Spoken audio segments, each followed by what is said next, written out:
Hello, everyone, and welcome to today's Study Abroad 101, your guide to global programs.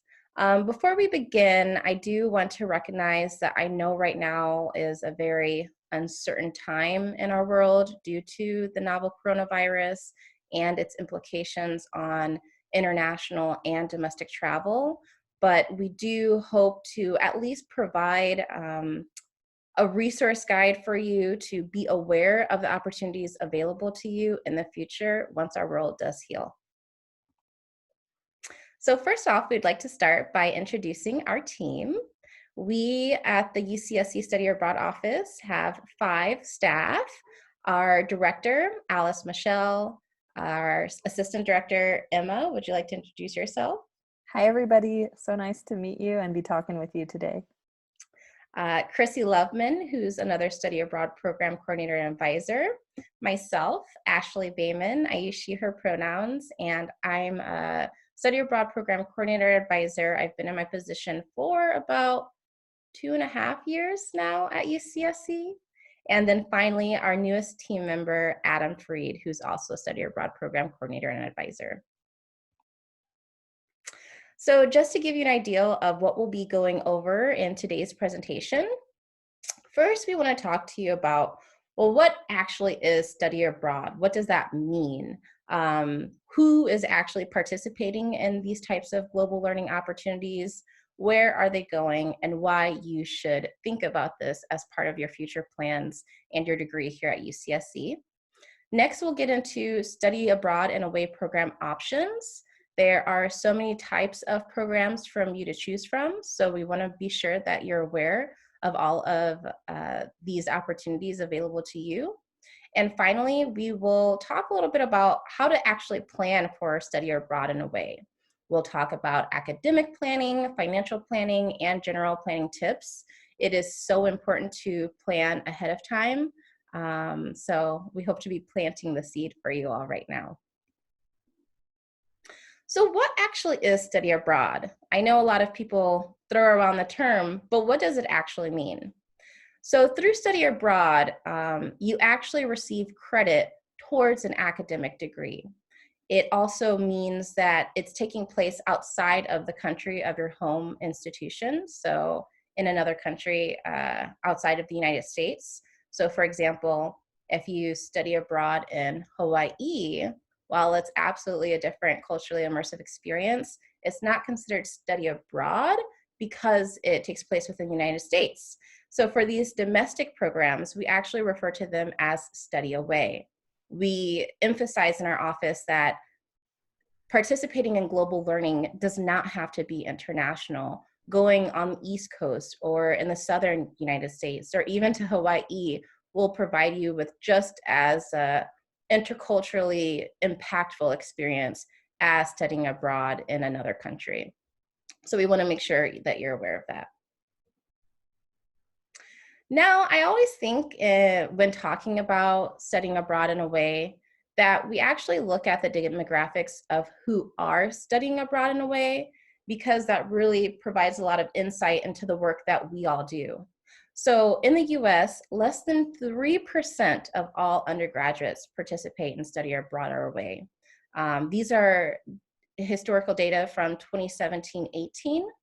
As we can see here, only about 30% of students who study abroad or away come from diverse identity backgrounds.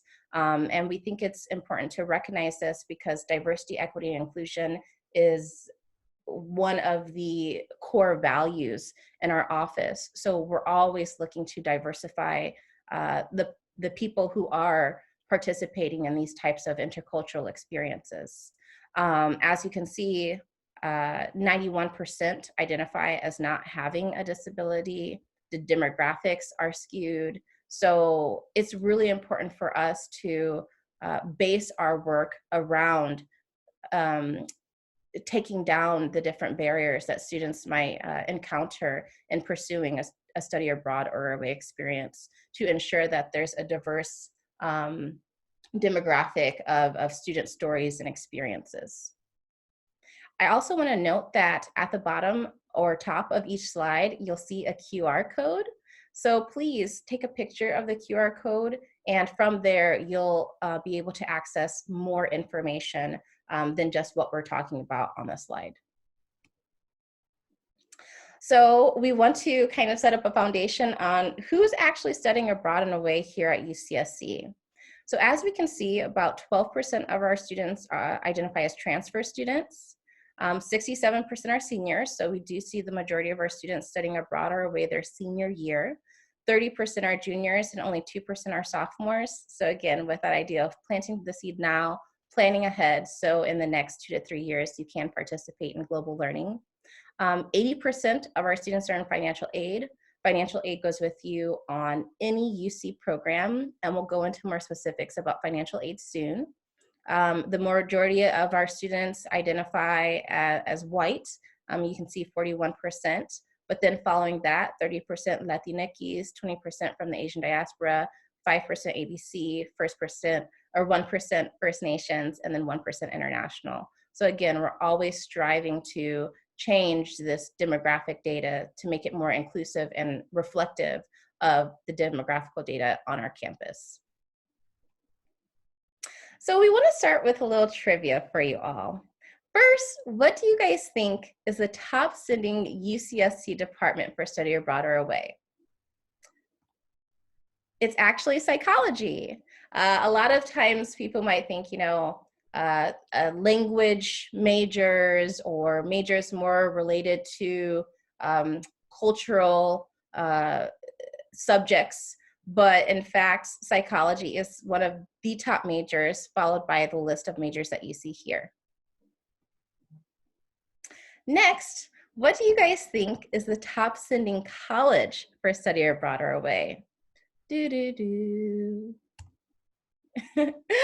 Here we see that Cowell actually is the top sending college, followed by Rachel Carson, Porter and Stevenson. College 9, CRUZ, Merrill Oaks are in a tie for third, and Crown is at the bottom of the list. But again, we're always reaching out to different colleges, Res Life, advisors, so that we can change these numbers over time. And then finally, what do you guys think is the most popular destinations for study abroad and away? I know Europe might come to mind, and if you thought Europe, you would be correct. Actually, the top receiving countries are Italy, Spain, and the UK. And this is the destination snapshot here at UCSC. So we also do see countries in Latin America and Asia and even Oceania. And then the top states that receive study away students are Hawaii, Washington, DC, and New York. And we'll actually talk about some domestic opportunities within this presentation as well. These are national statistics on popular destinations. Our campus actually aligns with the national statistics, if you can see that the UK, Spain, and Italy. And here's a more holistic view. So the majority, over half of students do study abroad in Europe, and all of these other destinations are less represented. We always encourage students to study abroad in what we call non-traditional locations. I know that Europe is beautiful. We see so many historic landmarks in our media, but a lot of the other locations offer even more culturally distinct experiences. And in fact, there are many scholarships that fund students who study abroad in these more non-traditional locations. So please know that the world is literally your oyster when it comes to participating in global learning. But I think a question that we all have is, okay, I see who's going abroad. I'll learn about soon how they're going abroad, but why should I actually study abroad or away? And who better than to answer this question for us than our forever First Lady, Michelle Obama. So studying abroad isn't just a fun way to spend a semester. It is quickly becoming the key to success in our global economy. Because getting ahead in today's workplaces isn't just about getting good grades or test scores in school, which are important, It's also about having real experience with the world beyond your borders. Experience with languages, cultures, and societies very different from your own. Or as the Chinese saying goes, it is better to travel 10,000 miles than to read 10,000 books. But let's be clear, studying abroad is about so much more than improving your own future. It's also about shaping the future of your countries and of the world we all share. Because when it comes to the defining challenges of our time, whether it's climate change or economic opportunity or the spread of nuclear weapons, these are shared challenges, and no one country can confront them alone. The only way forward is together. That's why it is so important for young people like you to live and study in each other's countries, because that's how you develop that habit of cooperation. You do it by immersing yourself in one another's culture, by learning each other's stories, by getting past the stereotypes and misconceptions that too often divide us. That's how you come to understand how much we all share. I'm going to stop it there. But one thing that she said that really stuck with me is that the only way forward is together. And I think we have been learning that lesson throughout the this current pandemic, and that holds true in every facet of our lives. So that's why we really believe that intercultural learning and sharing is of the utmost importance to our society. Looking at a few other benefits of study abroad, they kind of fall within 3 different categories. So the first we describe as academic benefits. Through studying abroad or away, you can receive major, minor, or GE credit. You learn in a new academic and cultural setting. And to be honest, I feel like while you're studying abroad and away, you really learn more outside of the classroom than you do inside of the classroom due to all the different intercultural interactions and engagements that you have every day. You can take courses with UC and local students within the host state or country. You can learn a new language and actually practice with native speakers. And it really complements your studies here at UCSC. So a lot of the times you kind of are on stringent academic plans in which you have to follow a certain guideline of the courses that you have to take. Whereas while you're abroad, you can participate in academic opportunities maybe not available to you while at UCSC, giving you more of a holistic education. There are a lot of personal benefits to study abroad, definitely gaining a better appreciation of other cultures as well as your own. I know when I studied abroad in Argentina, I had to adjust to a lot of different cultural differences. And one was the late eating time. I mean, they ate dinner at 9 p.m., sometimes 9:30. And for me, that was really late. You know, I was always kind of taught growing up that you have a big breakfast, the most important meal of the day, lunch, and then dinner before 7 or 8 so that it has time to digest. And so I went in with this one cultural perspective of how to eat. And while I was there, it took me a while to adjust, but then I started really appreciating our late night dinners because it gave me time to connect with my host family. We'd watch TV together over dinner and have the sobremesa where we just kind of talk and engage and have a coffee. And I value that experience a lot. And through that experience, I also became much more independent, mature, confident. I developed some of, my most cherished relationships while abroad. You can go abroad for heritage-seeking purposes. What that means is perhaps you want to go abroad to learn more about your cultural history, ancestral history, maybe for linguistic historical reasons. And then I think one of the great parts about traveling abroad or away is that you actually get to, visit new cities and countries within the region that you're at. Finally, there are a lot of career benefits to study abroad or away. You can participate in an internship. Later, I'll be talking about UCDC, which is internship opportunities in the state's capital. You build an international and domestic social network, which is really important in helping you securing a job after a graduation, or even, for recommendations for graduate school. You can conduct research, and really, it gives you a chance to clarify your own interests and life goals. I didn't know that I'd become a study abroad program coordinator and advisor. I was able to study abroad once in community college, and then when I transferred into the university, I studied abroad twice more.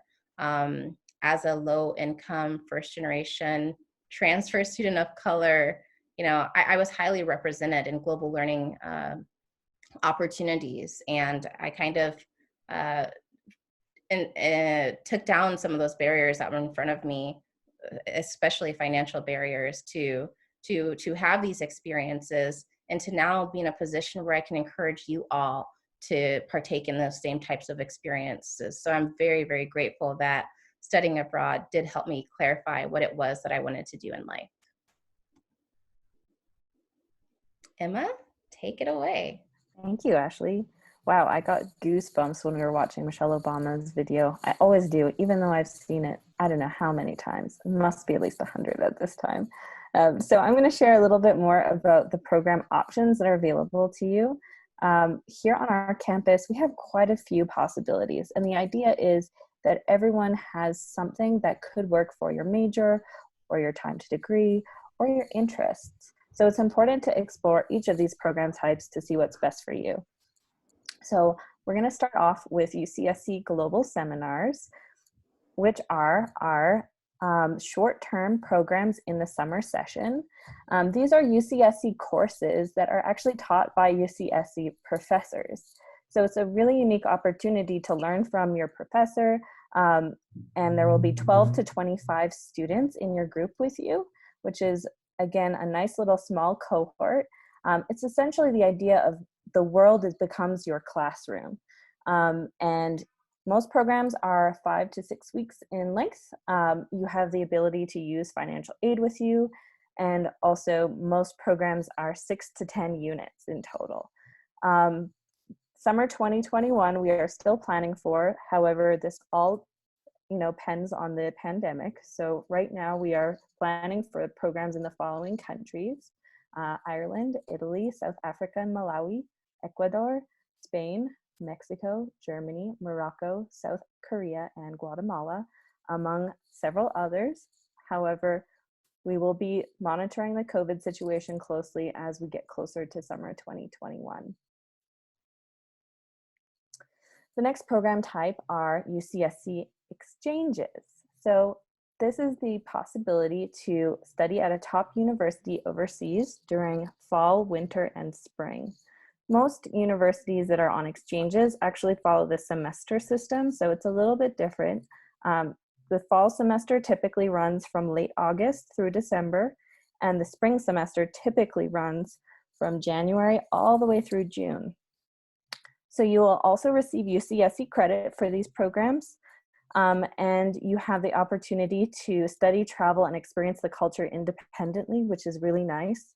You're taking courses with locals and often other international students, and your financial aid also applies for these.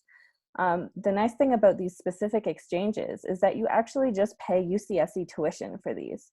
So the same thing as you're paying right now, but then you would also pay your living expenses to your host country abroad. So like your housing, your food, and your flight would be added, but it's just the same UCSC tuition as you're currently paying.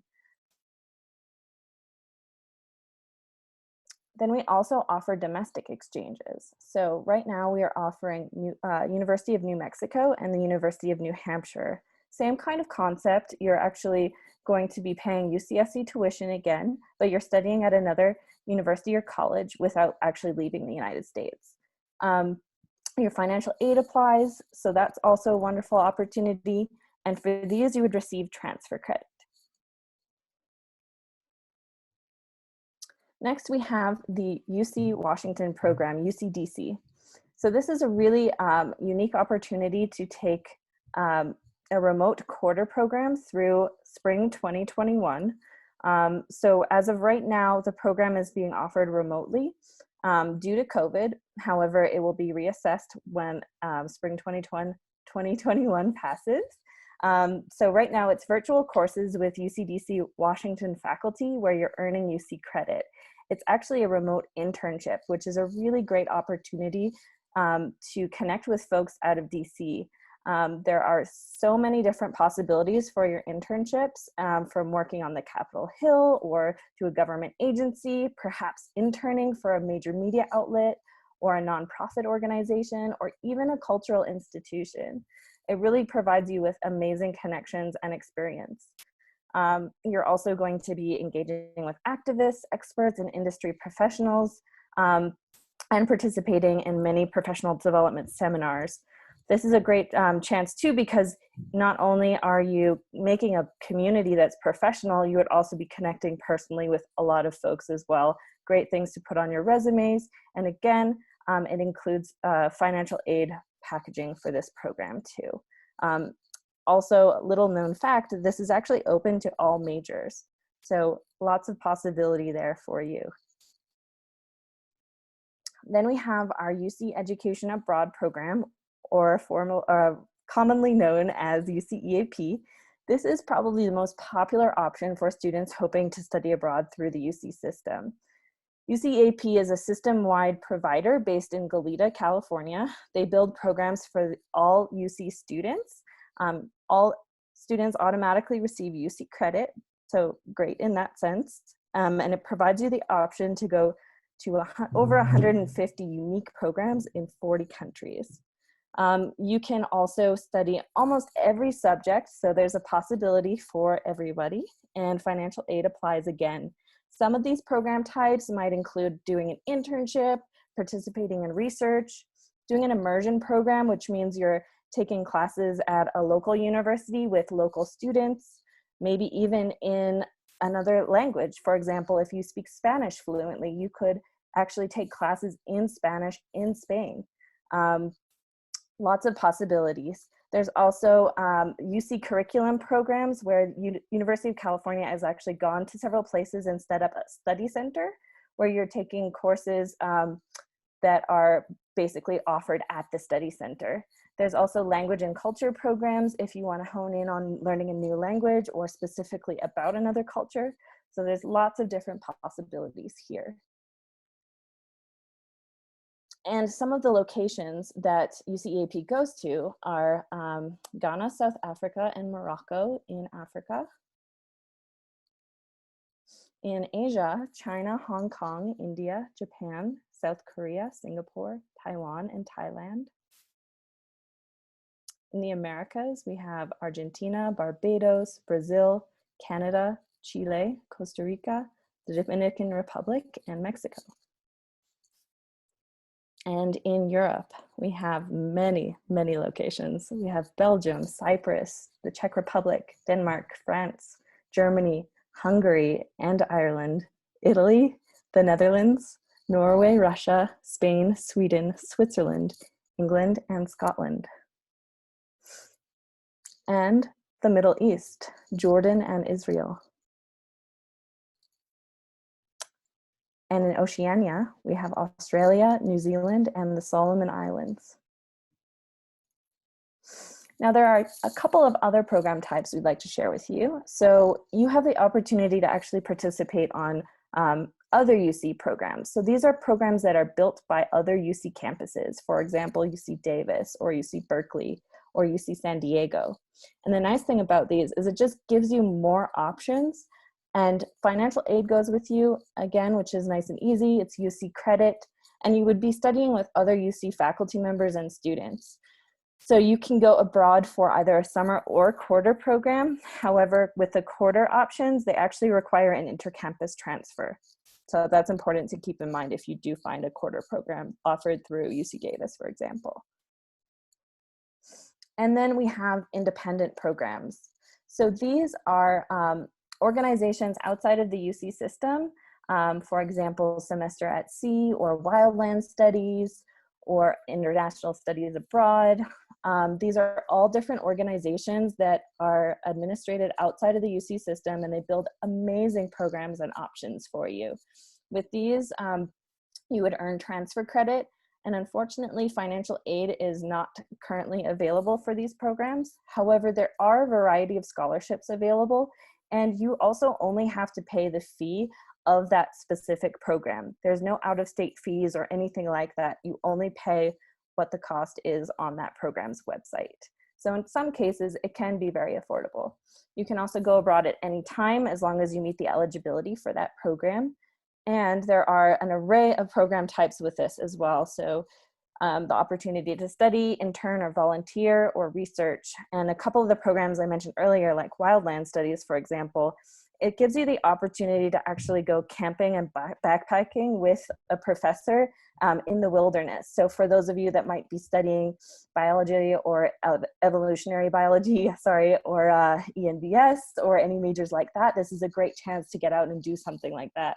Also, Semester at Sea is the option to travel around the world to 10 to 12 countries on a cruise ship fashioned as a university, where you're taking your classes on the water. So lots of different possibilities out there.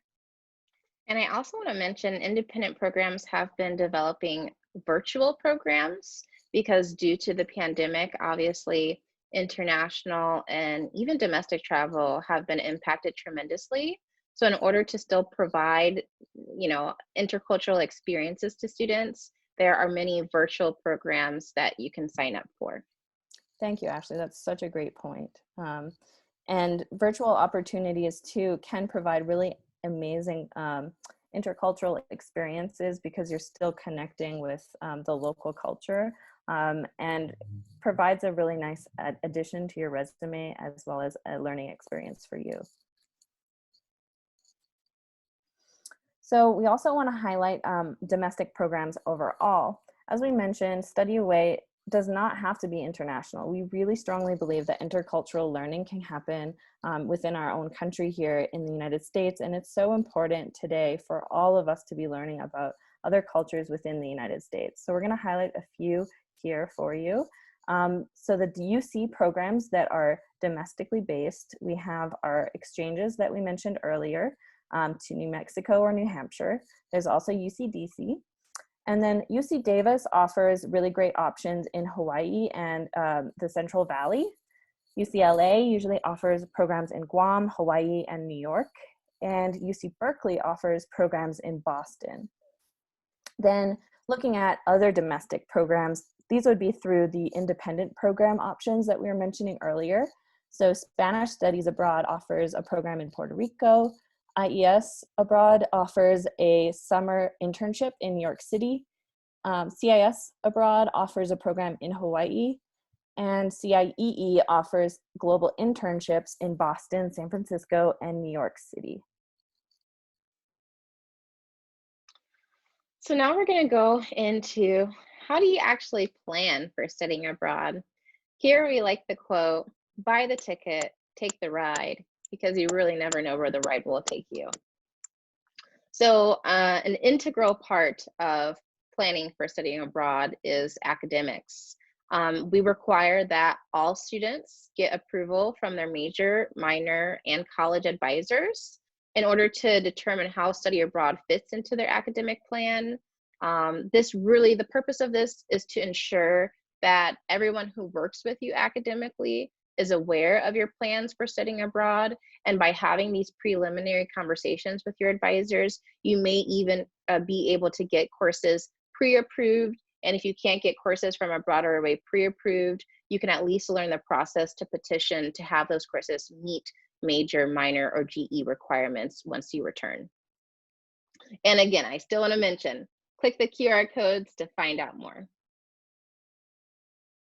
And then financial planning. This is really kind of the crux of it all. As you guys saw in the statistics earlier, 80% of our students receive financial aid to go on their programs. So we know how important it is to ensure that our students are literate when it comes to how do I actually pay for this type of opportunity. So the first step really is to just choose a program. Earlier I talked about the different benefits of study abroad, and those are the same types of benefits you should kind of plan out when looking at your goals. what may be your academic goals, your personal goals, and your career goals for participating in this kind of opportunity.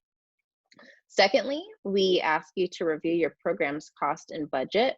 Each program has a cost page, and on that cost page, you'll see the total cost for participation. So this will include everything from books to airfare, from housing. What that cost does not include is extracurricular activities. So things like souvenirs or engaging in personal travel wherever you are. That won't be included in the budget. It's important to look at this budget because that's actually what financial aid will base your aid package on. So at our campus, students can actually go to financial aid, provide the program budget, and you'll receive an estimate on how much aid you will receive for your program. If you go to the QR code, take a picture of the QR code, it'll take you to our page that actually gives us step-by-step instructions to request a financial aid estimate for a program. During the academic year, they do have drop-in advising, or you can email them. I also want to mention that summer aid is available for students. Typically, you have to take 6 units to receive summer financial aid. And if you take 10 units, then you receive a summer university grant. So financial aid is available to you if you participate on a UC program, no matter the term. Finally, we really want to highlight all the different scholarship opportunities out there. I can say myself, I didn't do my research. I didn't know what scholarship opportunities were available to me. And to be quite honest, I'm still paying for my study abroad experiences now. So we really want to make you aware that, you don't have to do this alone. By simply researching scholarships and applying to a few, it can impact your funding source tremendously. Some scholarships that we do want to highlight is the Gilman Award. This scholarship is up to $5,000 and it's for Pell Grant recipients. So you'd want to check with your financial aid that you receive a Pell Grant, and if you do, you can apply to Gilman. They also offer $3,000 extra on top of that $5,000 if you're studying a non-traditional language. Anytime you meet with us at Study Abroad, please ask us about the different scholarships, and we're happy to share whatever we know. UCEAP program offers its own specific scholarships for its own programs. One that many students apply to is the Promise Award. It's up to $2,000 for the academic year or $1,000 for the summer. There's also the Born Award. This is hosted by the National Security. It's for students who are going abroad to study, again, a non-traditional language. So that's why I mentioned earlier, looking at programs in non-traditional locations can be a huge difference in the type of funding available to you, because the government is really looking for students who can acquire language skills, and language is less commonly used here in the US. Finally, there's the Fund for Education Abroad. This award is up to $10,000, and it's it's really to provide funding opportunities for historically underserved and underrepresented students in study abroad. There are many more scholarships available, so just go to the QR code to review our page for that, or ask us when you meet with us. Something I want to mention there on scholarships as well is that you might be a little intimidated initially at the idea of having to write essays and things like that, but our team is so dedicated to helping you receive these award amounts that we will help you every step of the way if you fold us in. So feel free, when you're ready to do this, make appointments with us. We can help you with your essays. We can help you identify scholarships that you might want to apply for. You're not alone in this, and we really want to help you receive these scholarships. And many of us have served on the review committees for these scholarships, so we know exactly what they're looking for. And then finally, going over just some general planning tips. Here we stress to plan early. A lot of times the application deadlines can be anywhere from 4 to 8 months in advance of the program departure. So again, back to the idea of planting the seed. Maybe it's not studying abroad or away is not something you want to do next year, but the year after. So right now you can really start taking the steps to be able to achieve that goal of yours. So for example, if you wanted to study abroad your junior year, you might start looking into opportunities your sophomore year, or if you want to study abroad your senior year, start looking your junior year. It's incredibly important to plan early, especially right now, since passports are heavily delayed due to the different restrictions on travel. You could at least kind of apply to a passport if you're going to travel or study internationally as just one preliminary step. So to get started, you're really going to want to do the very first step. And this doesn't mean that you're ready to study abroad or away right now. It just means you're ready to learn more. We've created a study abroad profile. So if you follow the QR code on this page, you'll actually get directed to our website. You can also type in the link at the bottom of the page. This profile is designed to give you a lot more information about finances, about program types, about next steps, as well as information about identities abroad in a way. And this is a great chance for you to just continue your process of learning about the opportunities coming towards you. So after you've created a profile, you can actually meet with a study abroad advisor if you want to start exploring programs. You can also visit our website to look at all of the available program types and destinations. And when you meet with an advisor, we can provide you with a lot of extra information that you might not find online, as well as maybe some other options that you haven't thought about yet. You'll be able to create an appointment with an advisor in Slugs Abroad, which is the same place that you actually create your profile.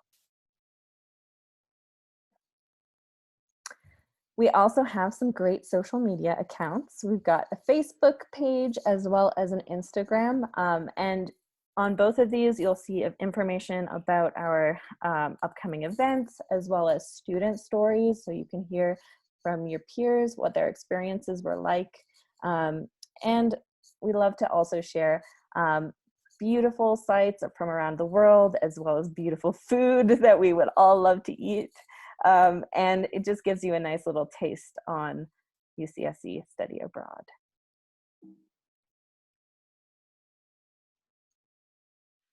We also have a really exciting upcoming online event. It's called Global Learning Opportunities Week. It's from October 26th through the 30th.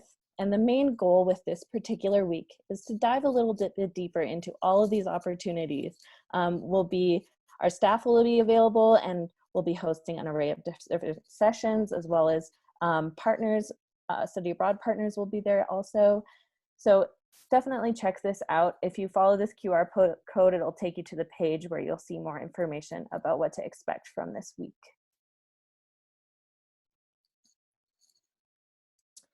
And we are normally located in Classroom Unit, which is right behind the Quarry Plaza when we are on campus, but we are all working remotely and available for appointments virtually for you anytime. You can also email any questions you might have on your mind right now to studyabroad@ucsc.edu. We are available and very quick with responding to any inquiries. So feel free to reach out to us. We can't wait to work with you and hope that this has inspired you for future experiences abroad and away. Yeah, thank you all so much for taking the time to view our presentation. And just to echo Emma, we look so forward to engaging with you and helping you plan what might be one of the most impactful experiences you have while on campus or while at UCSC, since we're not technically on campus right now. So thank you again, everyone, and we look forward to speaking with you soon. Thank you.